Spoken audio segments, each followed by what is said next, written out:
Handloaders, bullet casters, welcome back to my bench. So, here we are with this Lyman single stage press. Now, I'd like to review this press. I got it a few years ago and I've probably pressed out 1,000 rounds or so on it, and I feel like I've used it enough to kind of, you know, be able to throw out its weaknesses, its strengths, what I like, what I don't like. But I want you to know before we go too much further into this, I'm probably not going to review something that I can't honestly say that I like. So if I didn't like it, I wouldn't be doing this review. But I will say that it's got a fairly lengthy list of cons that I think you need to be aware of. But also on the other side of the coin, it's got a lot of pros too. And ultimately, I'm satisfied with it. What I hope to do here today with you is help you understand what it is you're getting into if this is a press that is in your shopping cart with Midway or Brownells or any of these other folks out there, or your gun shop down the street. So if you're anything like me, you like having a single stage press. You appreciate the simplicity. I also like having a single stage press because it allows me to kind of take very close note of every single detail of the operation. I do not like slop. I do not like play. While yes, there is some present there in a Dillon, when I look for a single stage, I certainly want something that is 100% as solid as can possibly be. I also like being able to prime my cases on the press.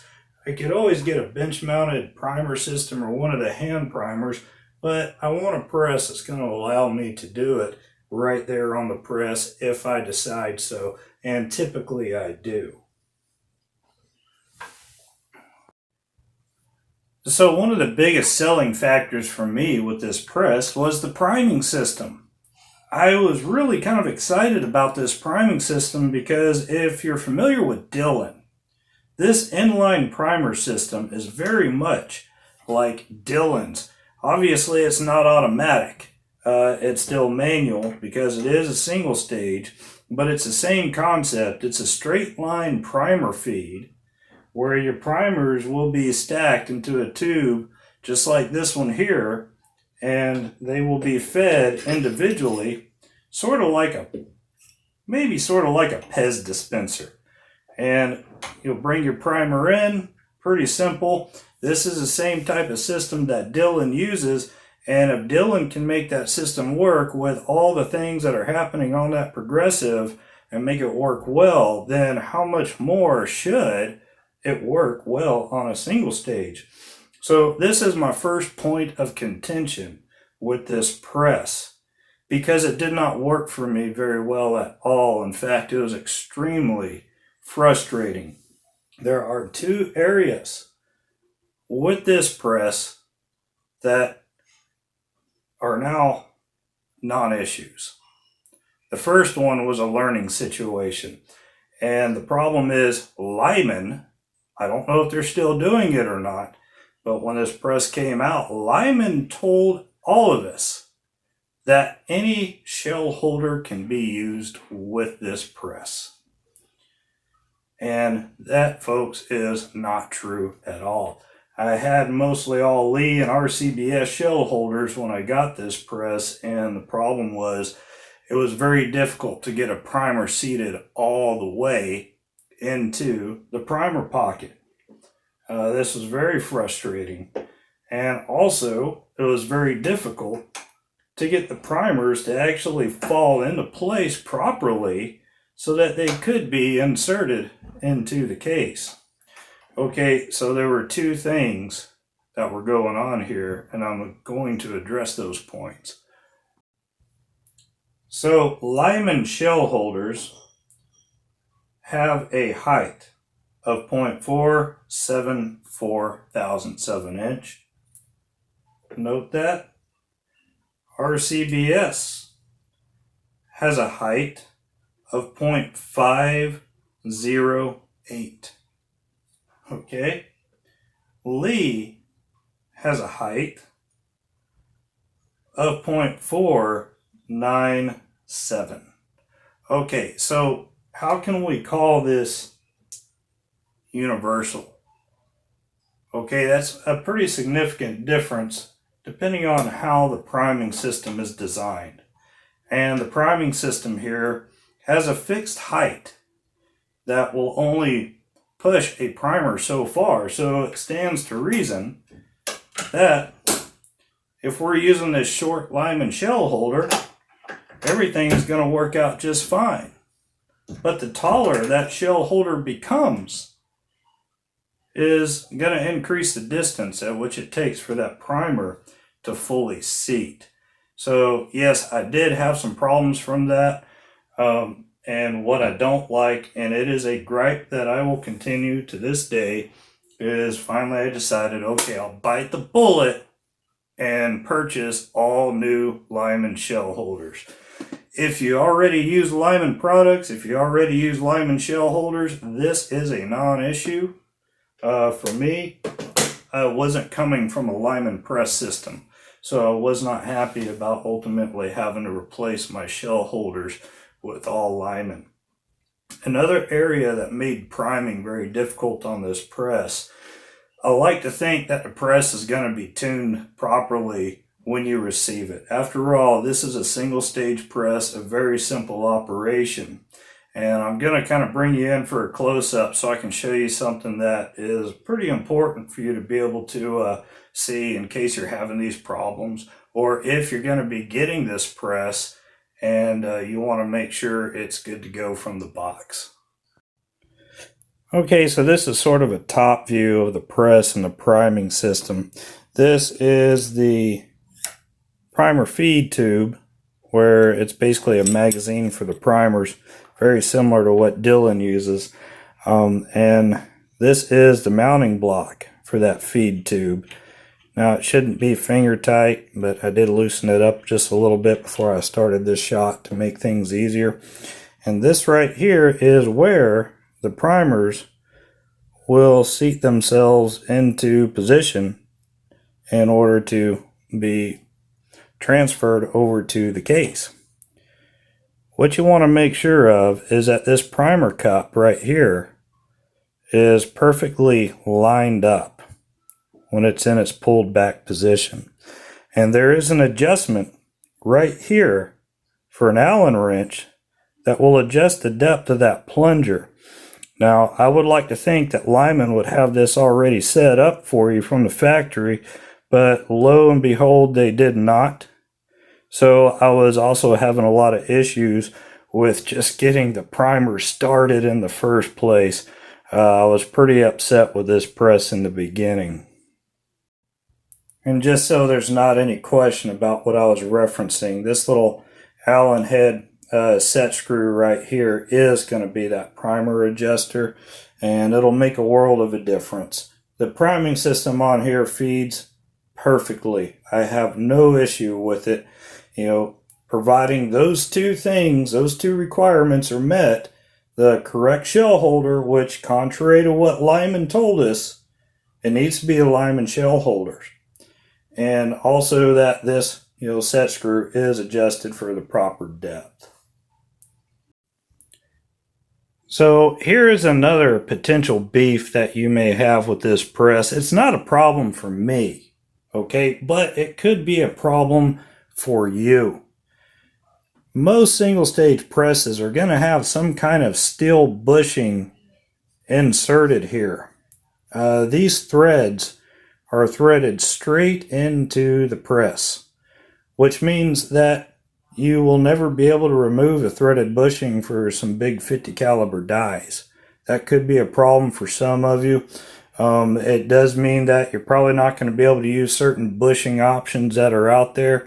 Hey, that is 100% okay with me. As far as I see it, sometimes, the less, the better. And I see no issue with this, but some of you may. Everybody has a different preference. So I figured I'd go ahead and throw this out there for you. These are the threads you have. That's the threads you're stuck with. you're not going to convert anything over for larger size cartridges. You know, another complaint that I have with this press, it's honestly not a huge deal. It's just more of a personal preference thing. The spacing for these holes is ridiculous. Number one, it's a 3-hole mounting assembly. There's more than enough room here to make it a 4-holer.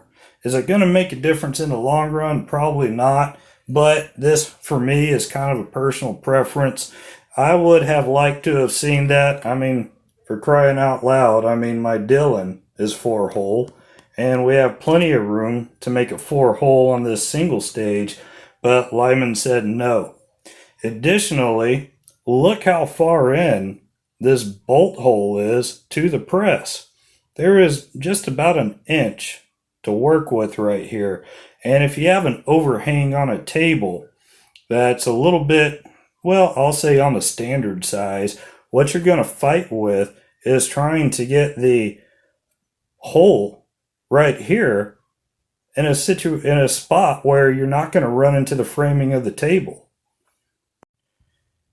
I was able to remodel this room and build this table probably over a year ago. And so when I built this table, I already had this press. So I built this table in mind. And this is 2x6 framing right here. But in order to get this thing to press up, I'm using T-nuts.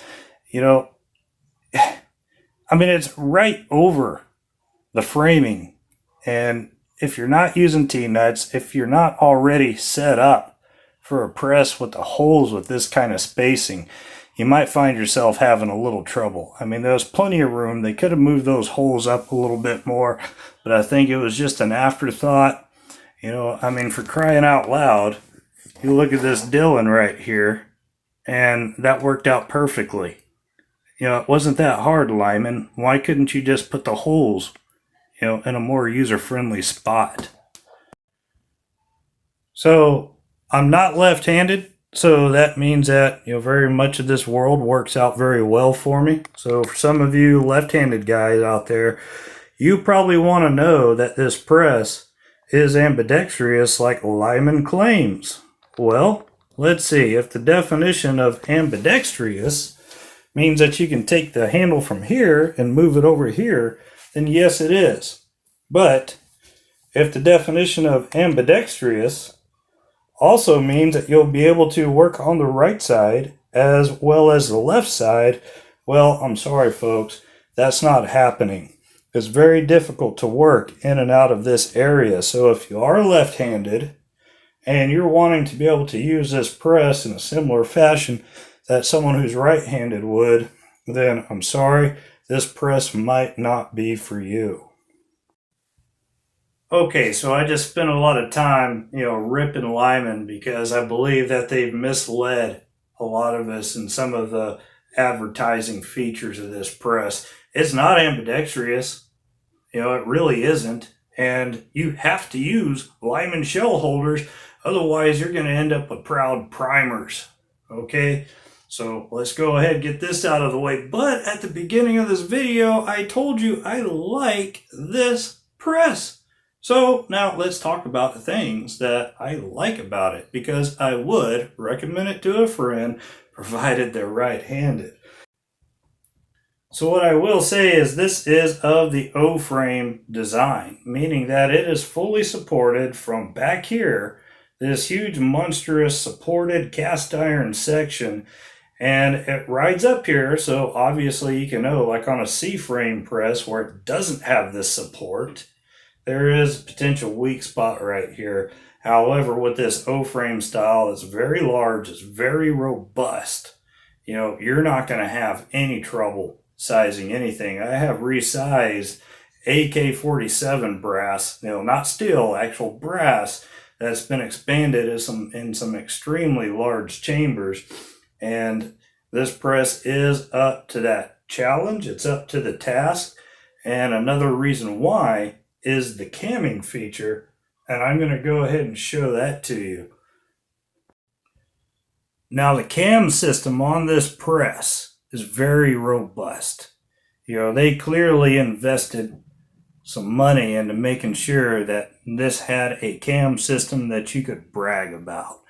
And so what this press will allow you to do, as many of the other single stages out there, is cam over. If you're not familiar with the concept of camming over, it's very difficult to explain. It's something that you would just have to feel.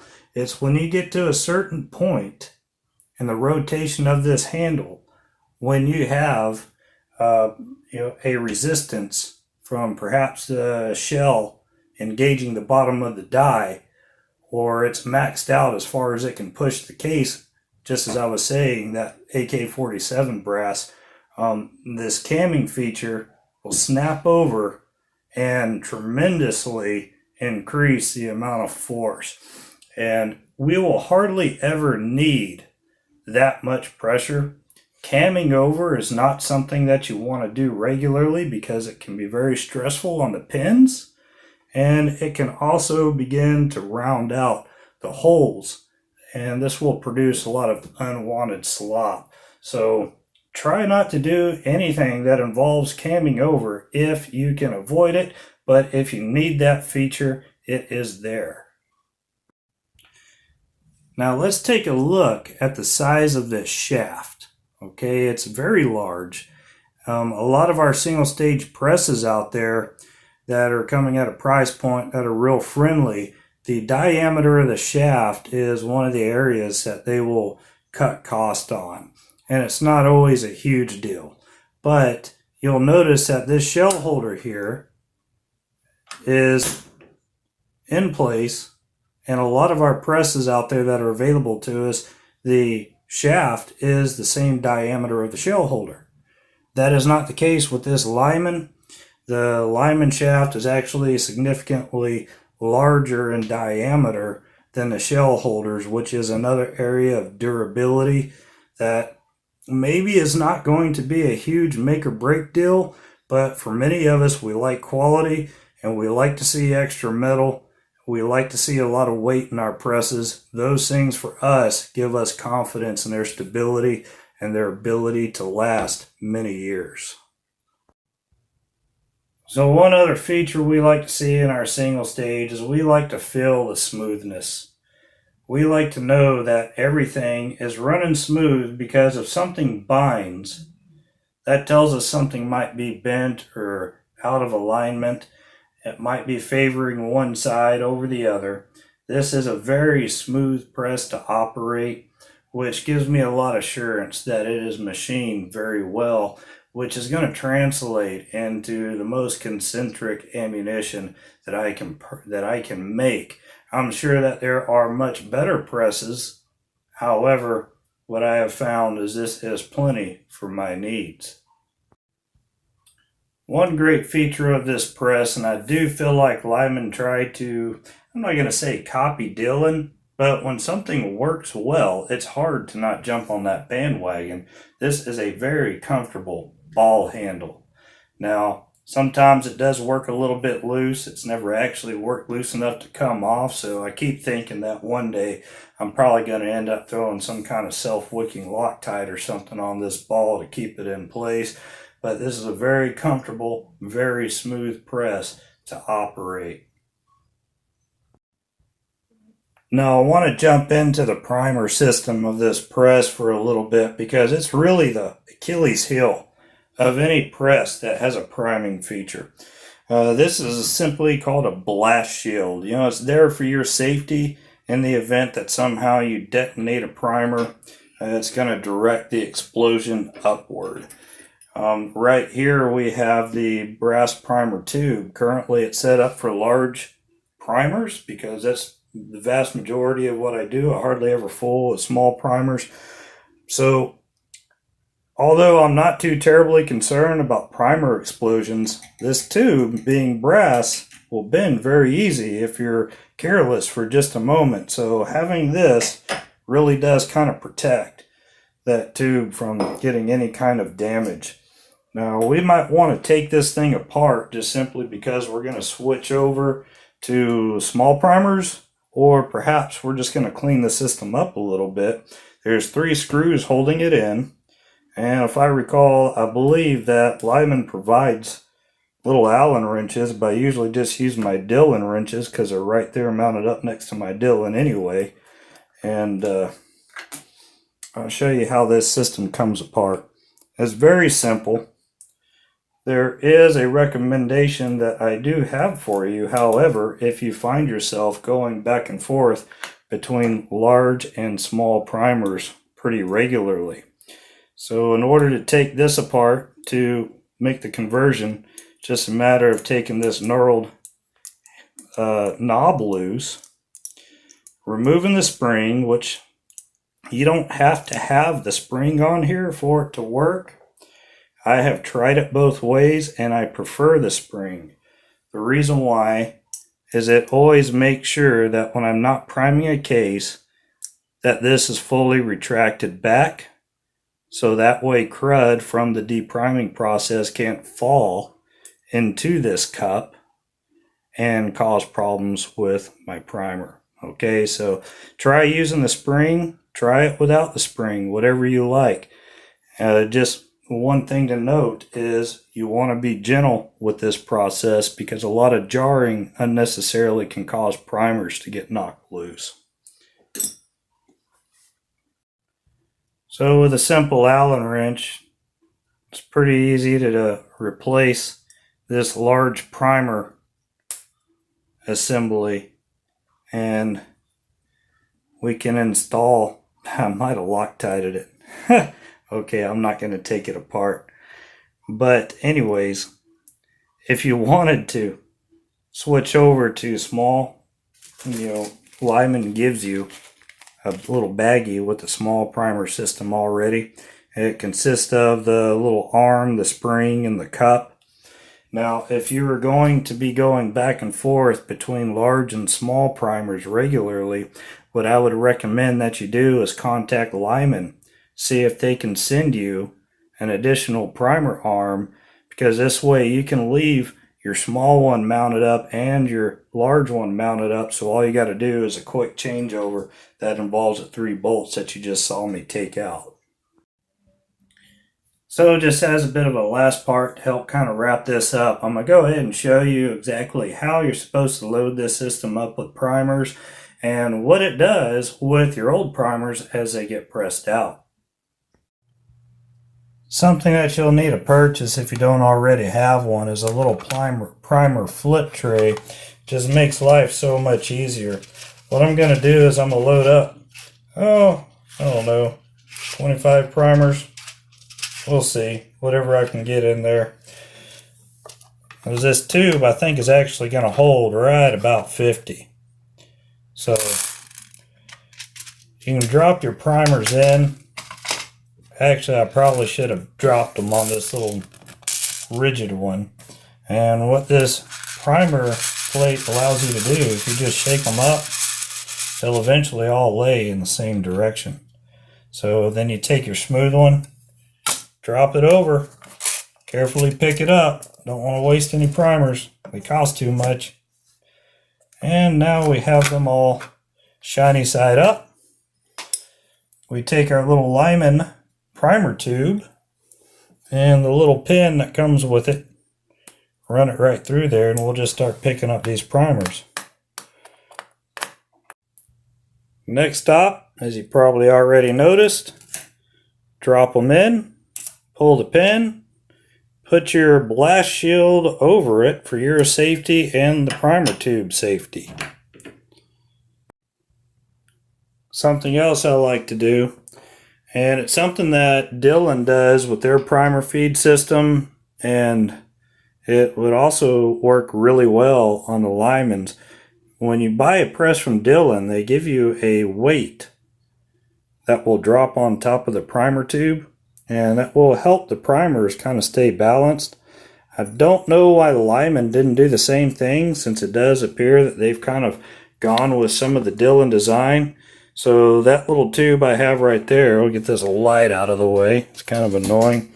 That little tube that I have right there, it's got the rod and a bullet, about 250 grains, and the purpose of it it is going to help keep a little bit of weight on the primer so that as I pull this knob back, it will load a primer. So as we can see now, the primer is in place, ready to be inserted into a case. So the weight, it does help. It's not 100% necessary, but it can make life a little bit easier. So now to show you the depriming feature on this, this is a universal decapping die, and I've got to put on my, of course, not my Elite, not my RCBS, but my Lyman shell holder, because that's what works. This priming tube does get in the way a little bit, which is an annoyance, but to tell you the truth, it's just not something I care to list as a con. It's just a part of the way the press works. And we'll take us a little case, 45 ACP. I'm just going to bring it up. You'll listen. And that's the sound of the primer falling right there in the cup. It falls through a hole that is drilled through, and it exits through a little exit point that I'll try to show you here at the bottom. Yep, there it is. That's the exit hole right there above the primer catcher. So folks, this really wraps up my little review of this Lyman Victory single stage press by Brassmith, whatever that part means. So if you like the press, go ahead and get it.